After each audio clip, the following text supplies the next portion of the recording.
Want a kitchen backsplash that dazzles and sticks within your budget? By the end of this video, you'll have my foolproof custom tips and a buying checklist that one will help you complete your kitchen renovation as well as stay on budget. For the best budget-friendly home improvement renovations, we are here to help you save more so that you can do more. So please subscribe to our channel below and click that bell so that you can be notified every time we release a new video on Thursdays. I have renovated several properties and I've helped clients find solutions to their home renovations, and let me tell you, I have learned how to stretch a dollar. So now it's my time to share those secrets with you. The first thing is, let's talk about inexpensive. How can you find inexpensive backsplashes? And my first thing is that you need to know what your budget is.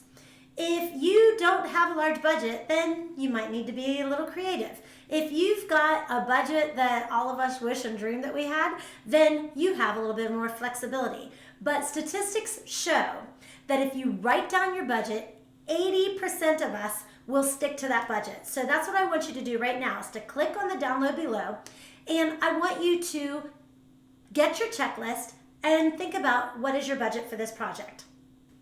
Okay, step 2. Now that you have your budget written down on your checklist, I want you to think about the materials that you like. Materials vary in cost. They also can vary on how you can customize it. So customize your backsplash. So I want you to think about the 3 categories of tile that I'm going to put them in 3 categories of like budget brackets. The first one is inexpensive. You can get it at your local dollar store, Dollar General, whatever is in your area, but it would be the foil backsplashes or even a peel and stick. So that's going to be your most inexpensive. So depending on what your budget is, that might be what your budget is able to accomplish. The second category would be what I would call mid-range. It's not your traditional tile. It would be using paint, using stencils, having wallpaper, using paneling, anything like that that would be customizable as far as painting and yet still pretty inexpensive. The third category would be your traditional tile. That would be your travertine, your marble, your glass, your ceramic, any of the box store or boutique stores, big box stores that you could go and find the tile that you're looking at. Now, all 3 categories have inexpensive choices. They also are able to be customizable based on the color and the design, which we'll talk about here in step 3. So now we're on step 3, and that is how to customize the design of your backsplash to make it still inexpensive, yet unique to your kitchen. And I think you can do that a few different ways. First is you can use color. If you're going to choose to paint your backsplash, you could use a high gloss paint and use a stencil on top of it. You could put the stencils close together or you could make them far apart. The plethora of stencils that you can buy online at your local Michael's or Joann is amazing. I love using stencils and I think that's a really great idea.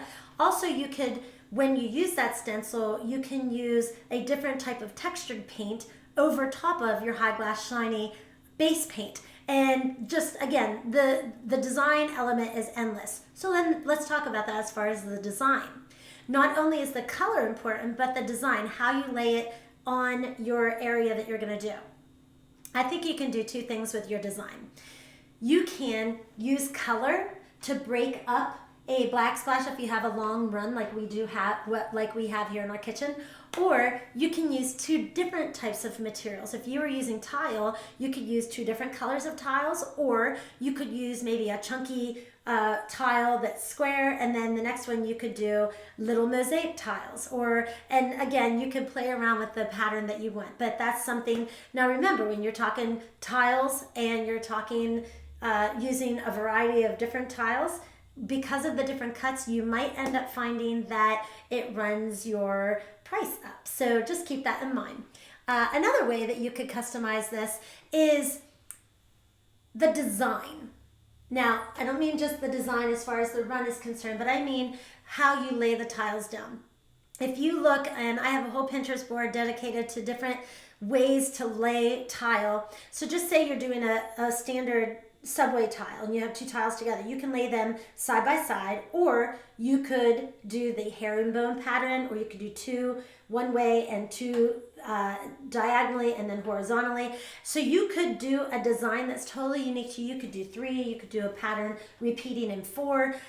Again, it's endless. And so you add the color and then you add the design, and you could even break that up with something unique that kind of pops out behind your kitchen area, behind your sink area or your stove area. So I think that there are several choices that you can do in order to customize this kitchen, and make sure that you download the checklist below to help you stay on your budget, as well as with prioritizing what kind of tile you want to use.